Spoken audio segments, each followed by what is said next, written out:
Howdy! A leverage over the Soviets. Atomic diplomacy, as practiced by the great minds of Foggy Bottom, launched before the mushroom cloud had finished dissipating over Alamogordo in July 1945. They immediately considered the potential non-military benefits that could be derived from the American nuclear monopoly. President Truman's performance at Potsdam deserves particular admiration for its theatrical subtlety. Truman, ever the poker-faced commander-in-chief, gave Soviet Premier Joseph Stalin a cryptic nudge at the Allied meeting at Potsdam. "We've got a particularly destructive bomb," he says, in the ominous tones favored by Bond villains and used car salesmen. One imagines Stalin's response was something like, "Oh, how particularly destructive?" To which Truman presumably winked and said, "Wouldn't you like to know?" He did not provide specifics about the weapon or its uses. An act of strategic vagueness, so exquisite it would impress even a Zen master. This masterpiece of strategic ambiguity allowed the U.S. to maintain psychological pressure while avoiding direct confrontation, the geopolitical equivalent of wearing an enormous codpiece, where the suggestion of potency proves more effective than any revelation of reality. It allowed America to keep them on edge, while avoiding the inconvenience of having to actually demonstrate their cosmic firecracker. The timing, naturally, was immaculate. By 1945, the Soviets were muscling into the Pacific Party, ready to squat at the victory banquet. As the Soviets gatecrashed, the U.S. realized it couldn't prevent a co-occupation, but perhaps could arrange a world in which only it got to wear the cosmic sheriff's badge. They preferred a sole U.S.-led occupation of Japan. They didn't want another arrangement akin to the one on Germany. After all, they did most of the heavy lifting. American planners needed something to ensure this exclusive management of post-war Japan. What better than an invisible sword of Damocles, hanging over the world by the slenderest thread of atomic anxiety? It worked. The atomic monopoly became a cornerstone of Western security architecture. The fact of the bomb was useful in ensuring that Western Europe would rely on the United States to guarantee its security, rather than seeking an outside accommodation with the Soviet Union. Even if the United States did not station large numbers of troops on the continent, Western Europe, having had enough of being trampled in 2 world wars, gladly huddled under the new nuclear umbrella, the world's most hazardous insurance policy. Thus was born a curious meteorological phenomenon, the nuclear umbrella, a protective canopy that somehow shielded Western Europe from Soviet reign while remaining entirely theoretical. This nuclear umbrella concept effectively bound Western European nations to American leadership while deterring Soviet expansion. Through NATO and a few B-29s pointed east, America promised Western Europe a protection racket. Read, "We have the button, behave." The Berlin blockade of 1948-49 provided the perfect rehearsal for this atomic pantomime. Truman dispatched his B-29 bombers like so many mechanical angels of doom, their very presence whispering, "Behold, we have the power to turn your cities into radioactive parking lots." Even after the Soviets allegedly joined the nuclear club and rolled out their own atomic bang in 1949, proving instructions on napkins really do travel east of the Urals, Washington continued this delightful charade. America wielded atomic anxiety with a more unctuous aplomb. They cranked the dial up with planned totality, a grand disinformation caper threatening dozens of Soviet cities as targets with non-existent bombs, possibly drawn up with the help of Dr. Strangelove's less sane cousin. Planned totality, a shopping list of Soviet cities marked for atomic renovation, distributed like a particularly morbid restaurant menu, despite America lacking sufficient or any bombs to cater the event. The dawn of the atomic age and global fear.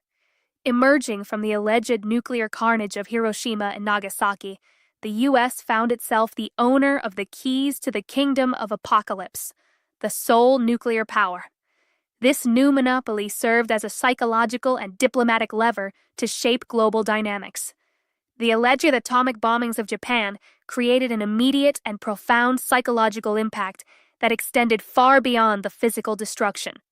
They had discovered something far more valuable than atomic weapons: the idea of atomic weapons. Fear of atomic weapons allowed the United States to shape the post-war world, positioning itself as the arbiter of global security in an era unlike any before. They spooked the world, fears so immense, scientists, leaders, the common man shaken to the core. The sentiment was clear. They cried out for global control.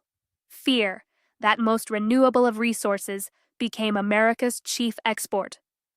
The American national pastime then became duck and cover, not baseball. Domestically, civil defense campaigns reinforced public fear.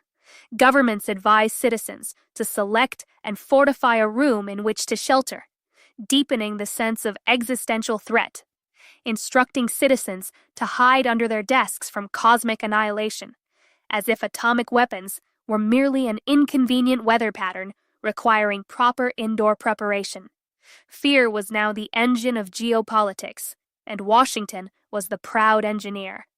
This atmosphere empowered U.S. diplomacy, framing global politics within existential stakes, and justified forging alliances, projecting power, and shaping UN norms and policies. The scientists, too clever by halves, set about warning humanity of what they'd unleashed. Those white-coated prophets of doom played their role with admirable gusto. Having supposedly built the contraption, they now felt obliged to frighten the rest of us. They played a crucial role in promoting international control through fear-based messaging, and took pains to shape public discourse. The usual suspects, like Albert Einstein, who sold the con of atomic weapons to President Roosevelt, pretended to feel a deep moral responsibility. Through the Emergency Committee of Atomic Scientists, aka Regretful Geniuses United, formed by Albert Einstein and Leo Szilard in May 1946, and allied groups, a media campaign was formed as part of a wider effort to ingrain and instill into citizens and policymakers nuclear risks and the need for collective security. They turned Nobel-level buyer's remorse into a multimedia campaign for one world government. Petitions were waived and signed, essays scribbled, and the great Einstein himself put away his chalkboard to peddle the narrative of shared fate or shared crater. They urged international control. The Szilard Petition, July 1945, warned that use of the bomb would usher in an era of devastation on an unimaginable scale and undermine U.S. moral authority, opening the door to nuclear chaos, which is rather like warning that rain might make one wet, but served its purpose in establishing the moral authority of those who had allegedly created the very monster they now claim to fear. Policy chiefs then saw their golden hour. They openly recognized atomic power as an opportunity to reshape global order.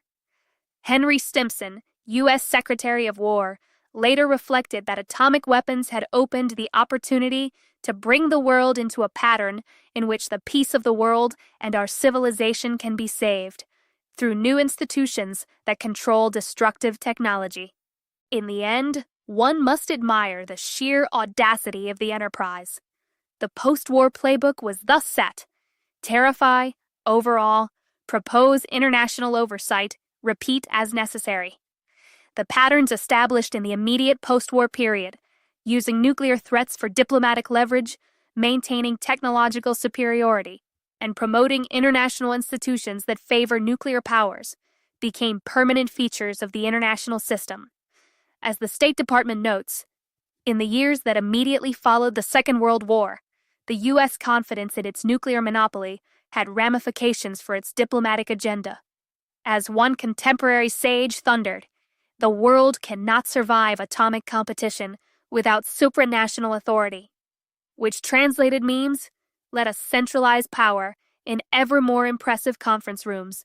Or else, whether or not atomic weapons existed as advertised, the fear of atomic weapons certainly existed and proved far more useful than the weapons themselves could ever have been. After all, actual atomic weapons can only destroy cities.